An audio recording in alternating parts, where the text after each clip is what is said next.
You are listening to the Postcast presented by the Locked On Senators podcast following a 2-1 loss, right? Like, I don't even know what to say about this one. I'm Ross Levitan alongside Brandon Piller, and we got hamburgled, man. That's, I think, as simple as that.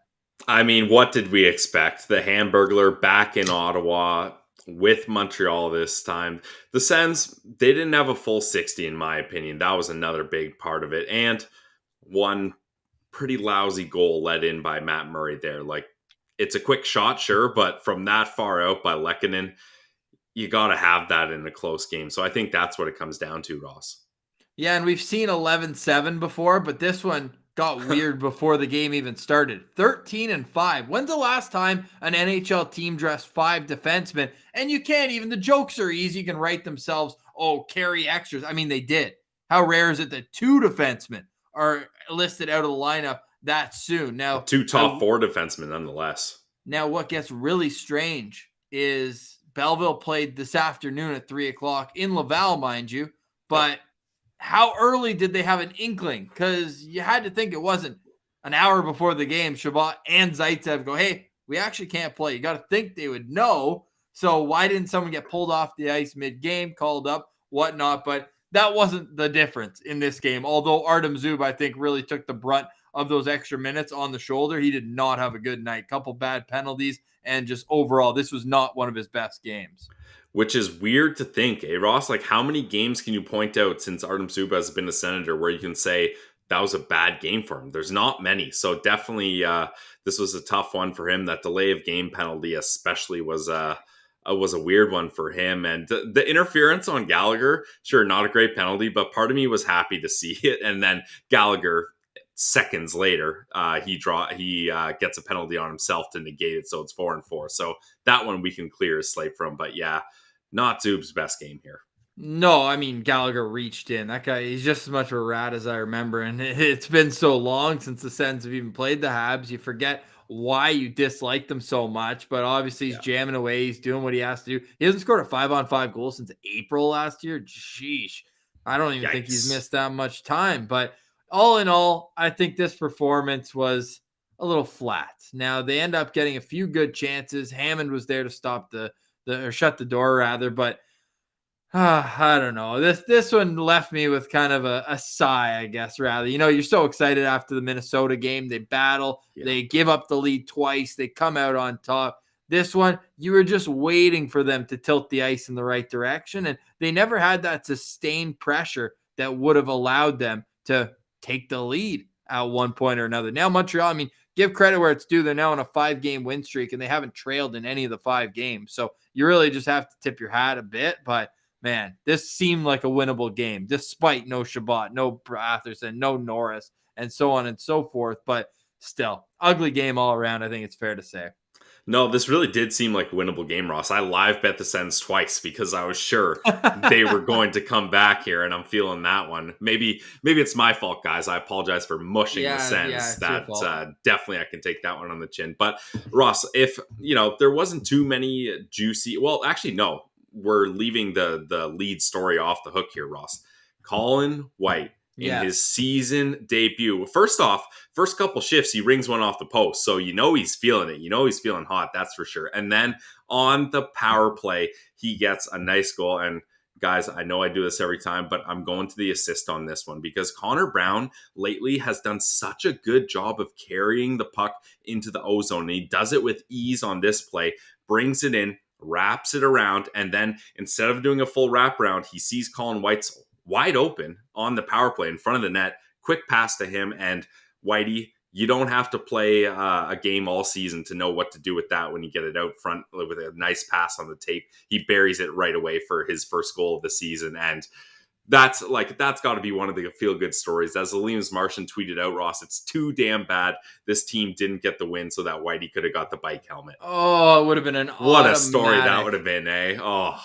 It would have been a way cooler story than Andrew Hammond coming back and shutting the door, only allowing that one Colin White goal. Now, I thought the best opportunity was when they got that power play near the end of the second period. They were moving the puck around real good on that one. And then the start of the third, I don't want to pinpoint all on the 5 defensemen that played, but couple times, Brandy's pivots really were brutal. Like he had, I think it was Jake Evans who had a little speed, sure, but he really got around. Great save from Matt Great Murray save by there. Murray. Then Yep. a couple times on the power play where it was like a battle at the blue line. Next thing you know, it's 2-on-1, 3-on-1 the other way. So I didn't love that, but I did think that power play near the end of the second that carried over into the third period, that was the Sens' best chance of getting back into this one.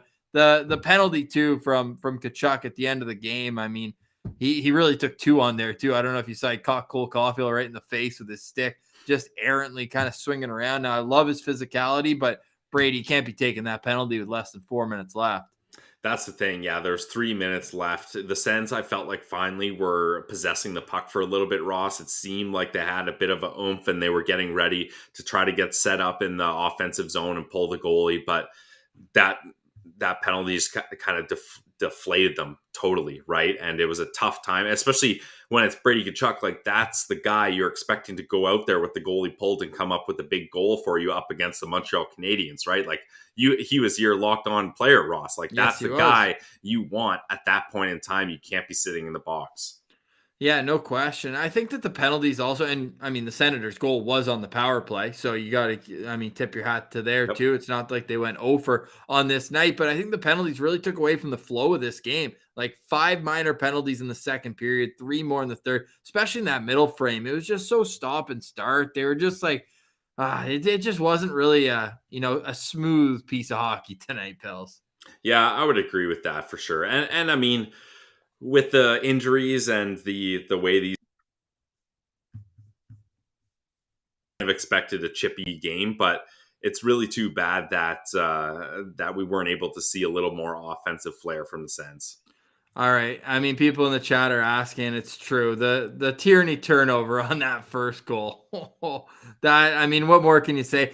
Every single person in the fan base knows that Chris Tierney isn't the answer to any question going forward for this team. So why is he still out there game in, game out? I mean, I've the only thing I can point to, Ross, is his they're showcasing him for a trade, right? And I'm What just trade? quickly The more people are watching him, the more people are going to be like, no, guy. Yeah, and that's fair. And I'm just looking at his shift chart here, Ross, and yeah, he loses considerable ice time as the game goes on, and there's a Yeah. big chunk where he's not playing, and I'm assuming that's right around where that happened. And that's the thing, Ross. Like, sure, Chris Tierney, you don't have the ability to get the assists like you once used to, but like you have to be able to make these smart, simple plays. If a contending team's going to look at you and think, hey, this is a guy that's going to be a good depth piece for our run on a third or fourth line, you can't be making these simple mistakes, especially when you're playing under 10 minutes a night. So that's a tough one for Chris Tierney's stock for his future and for the Sens trade value there. I love you. I love you saying that Chris Tierney playing under 10 minutes a night. He played 9:59. Under 10 minutes, Bruce Garriock would love that one, eh?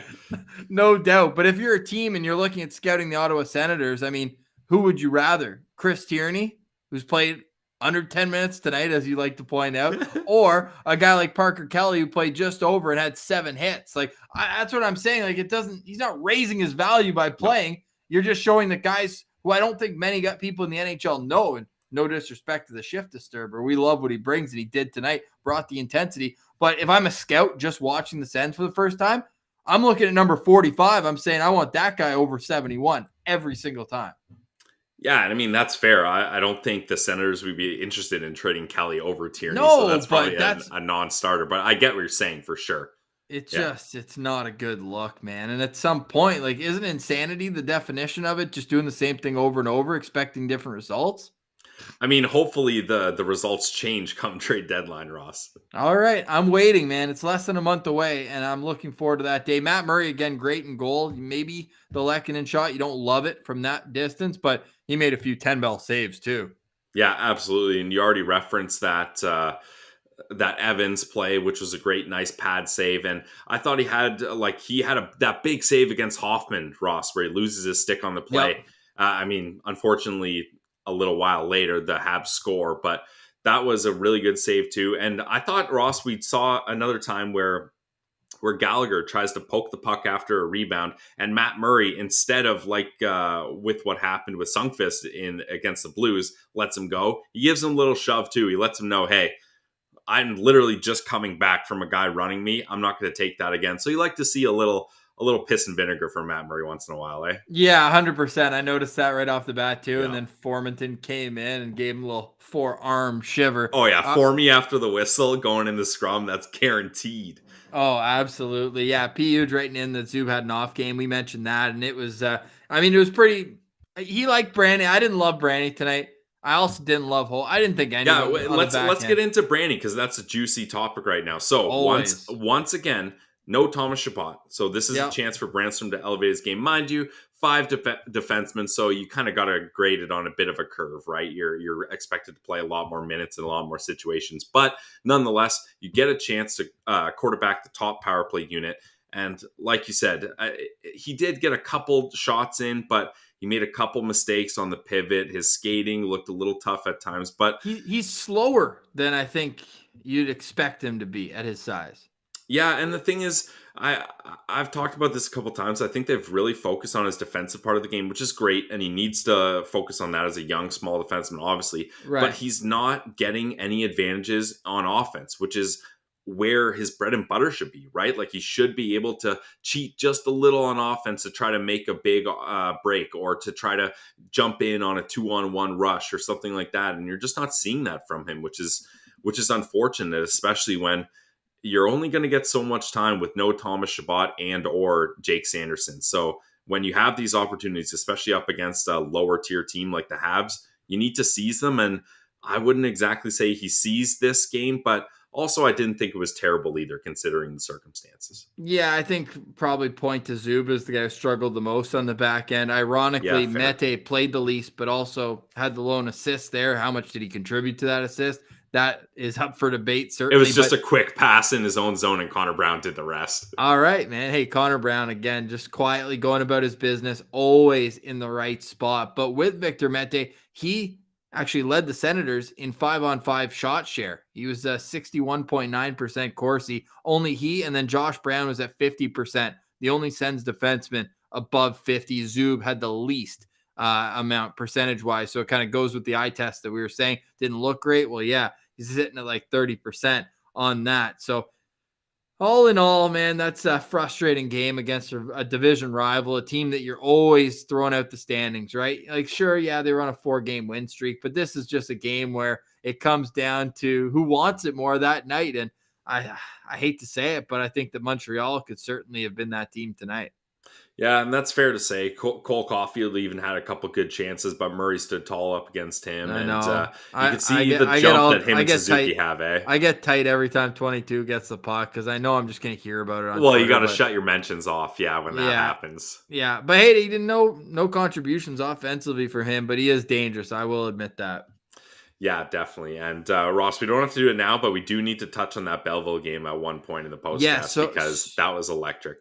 So let's get through our Sen Central standouts. I don't know how long that will take. If anyone has any questions in the comments, we can get to those too. And then we'll touch at the end of the show on the Belleville Sens, who came back strong in the third period of this one. Pilsy, do you want to go first?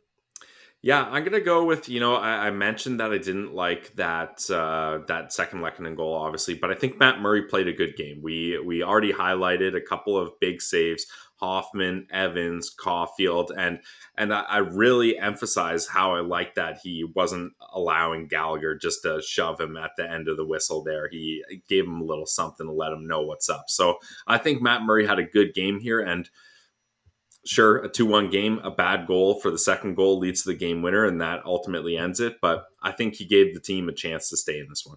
Yeah, he certainly did. Save percentage was right up there as well. 30 saves on 32 shots. And I'm going to go with Connor Brown, a guy I've been really pumping his tires a lot lately. He gets on the score sheet as well, does a lot of the work, as you mentioned, on that goal. His 21st assist of the year. And wouldn't you know it, shocker, he led all Senators forwards in ice time, playing almost 21 minutes, or should I say under 21 minutes, as he had 20:56, as Pilsy would like to point out. He played 2.5 on the power play, 2.5 shorthanded. He's just your all situations guy. And when you go back the last couple of years combined, like he is technically producing at least at that top 6 forward level that the Sens are looking. Led the team in goals last year, Ross. Yeah, I mean, do you need another guy? Yeah, probably. But man, this guy underrated would be an understatement as he's making $3.6 million right now. So I'm going to go with Connor Brown tonight as my Sens Central standout, but with a little honorable mention to Parker Kelly, the guy who finishes every single hit. And he's the kind of guy you want in those rivalry games. I feel like whenever he plays against Toronto or Montreal, he's got a little extra juice in him. So I love to see that out of 47. Yeah, 45. Absolutely.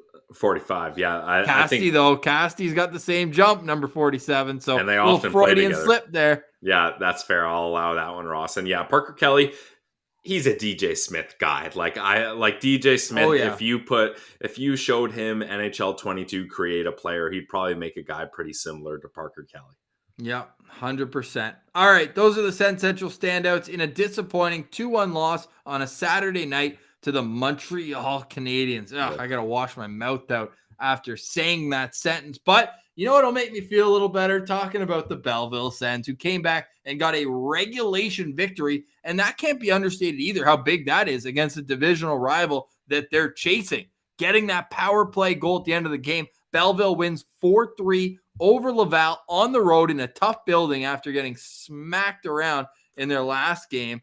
Now you're looking at Roby Jarventi, who we had pinned, have a weekend. What'd you see from him today? I only caught the end of this game. I missed the front half, and I checked my phone. I was out, and Belleville was down 3-0. I was pretty disappointed, especially after you mentioned they lost 4-1. I was like, wow, I mushed them again. Like I said, they needed these points, and they don't get them. And then I got the notification. They tied it up, and I tuned in right away. And yeah, Roby Jarventi, like that's exactly what we're talking about. And this is why I think, sure, it's going to take him a little more time and he doesn't have the consistency, but his skills are really there because, Ross, it's all about the release. That release that he had on that game-winning goal, he was teed up perfectly for the one-timer and scores it on the power play in the final minute. Like, that's what we want to see from our second-round pick. That's what we want to see from a guy who was picked in a draft where the Sens definitely went for size and maybe didn't go for top ranked talent. He was a top ranked talent with a lot of offensive upside, and he's showing that he has that in his tool set, and we want to see it more. What a clutch goal from Roby Jarventi. Not only just the one goal, he had two. He got a second one that game as well. So huge, 7 shots on goal as well. You know what? This is a perfect day to make this comparison because he was in Ottawa playing for Montreal tonight, but I see a lot of Mike Hoffman in his game. Like he's either producing at a high clip, his goal tonight, the game winner. How many times have we seen Mike Hoffman stand at the top of the left circle and just hammer one-timers into the net? That's how they got the winner tonight. It was the exact same spot. It's a really good point. Yeah. Lanky kid, but in the games where he's not scoring, he may as well not even put his jersey on. Yeah, the guy and the coach puts him on the fourth line. Yeah, exactly. Yeah. So I'm really intrigued to see how over time he's going to develop the rest of his game. But he's one of the youngest kids in the AHL. He was at the World Juniors, Pilsy, and you might forget because he only played like 6 minutes before they canceled the tournament. Yeah. But hey, August birthday. This guy's going to come into camp like less than a month into being 20 next year. So his trajectory just seems like it's taking off. But I had people reply to the tweet at Sens Central again today. If you haven't already, shoot us a follow there. They were saying that he should be number 1 trade bait when it comes to bringing in a top 6 forward. What are your thoughts on that? I don't like it because, as you mentioned, he's so young. There's so much runway, and Belleville's already cleaned out a lot of their talent. And I think it's important to have guys that can be there and are continuing to, like marinate and develop. And you've got options coming up the pipeline here. And also the thing is, if we were talking a couple of years ago, Ross, and we even had the discussion when there was that logjam of Abramov, Balcers, Schlappick, all these guys, I said Schlappick's got to be your trade bait because there's just a logjam here. You're going to lose these guys for nothing, which they did. All 3 of those players. I mean, Abramov's still an RFA, so still has the rights, but he's not in the Senators organization. That's for damn sure. And that's the thing. You knew one of those guys had to go. Now, especially with Tim Stützle playing center position, there's a lot of room left on that left wing side for someone that wants to pop off and show that they're ready. So I think you need to keep Jarventi here, and it's not the right time to trade him. Okay, we'll see how he finishes the season. 4th on the Belleville Sens in scoring. So that's definitely intriguing. Would he be a guy you'd think would be eligible for a call-up, or would you rather go with a little bit more experience if and when the Sens do need to dip into that bag once again? No, keep him in Belleville. We got to have Belleville make the playoffs. I can't emphasize that enough. And I think it's more important for him to have some consistency. He struggles with consistency, right? So let's keep him in a groove, keep him playing good minutes under Troy Mann in Belleville, and let guys like, I don't know, Agazino, even, hey, I wouldn't mind seeing Sokolov get another look. Like guys like that, Logan Shaw, let them come up for the short period of time if need be. Keep Jarventi in Belleville. Like you said, he's so young still. I don't think he needs to be pushed that far. All right. Well, it's a huge 2 points for the Belleville Senators, and with the not boring, but disappointing Ottawa Senators game when the postcast focuses in on Belleville. Just one more point, Ross. Yep. Belleville win, Michael Del Zotto goal. Do you think the two are connected or what? I mean, it's no coincidence. It really isn't. Michael Del Zotto now 19 points in 18 games.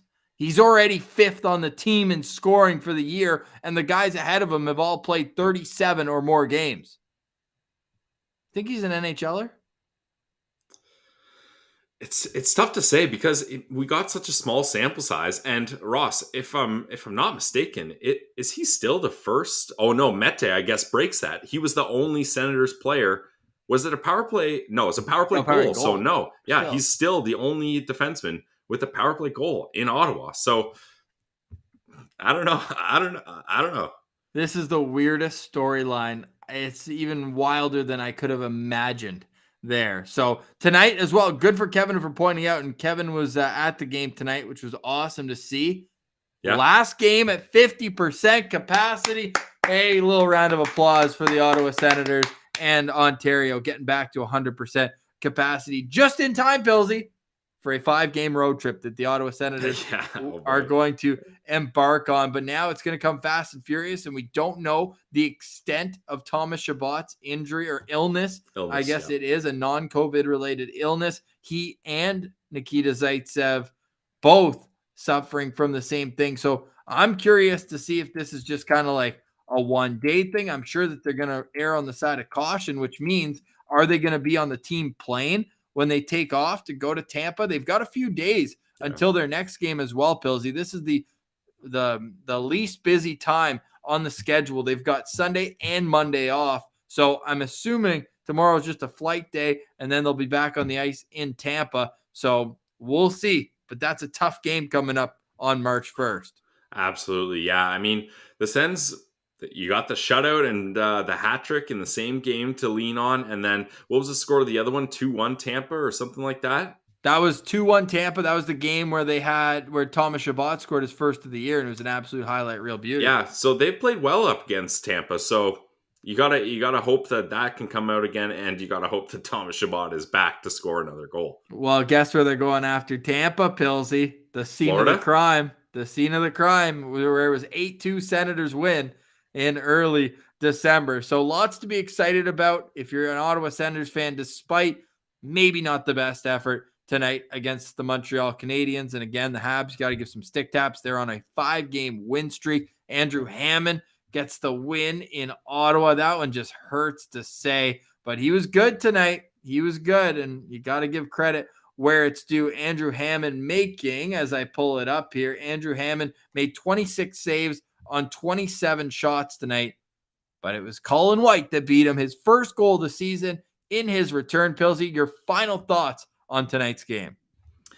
Let's stick positive. We gotta focus on how sweet that is that Colin White scored in his first game and on the power play nonetheless. So yes, morale wise, it sucks taking the L at home against the Habs, but to have Colin White pop off like that in his first game is massive. And I think that's going to be a big boost for the boys on the road trip. Remember, you can follow the Postcast after each and every Ottawa Senators game. And if you miss it live, you can always go back and listen to it in full, either wherever you get your podcasts, or you can download it on YouTube, where you can stream it rather on your YouTube page. We appreciate if you subscribe, leave a comment, all that great stuff. And we appreciate everyone as well, each and every game coming in the chat. If we could get some Go Sens Goes in there on the way out, that would be absolutely fantastic for us. Make sure you hit the thumbs up to like and subscribe while you're here. Pilsy, great chatting with you on a Saturday night. I feel like these are the ones where more people listen to the next day. Everyone has their lives to do on a Saturday night, but hey, it was a good effort tonight for the boys. They lose 2-1. Way she goes. Couple more games coming down the pipe, though, so no time to sit on this one. But for today, we say goodbye. We'll chat on Monday, back for Locked On Senators podcast. For Brandon Piller, I'm Ross Levitan. Have a great rest of your weekend, everyone, and Go Sens Go.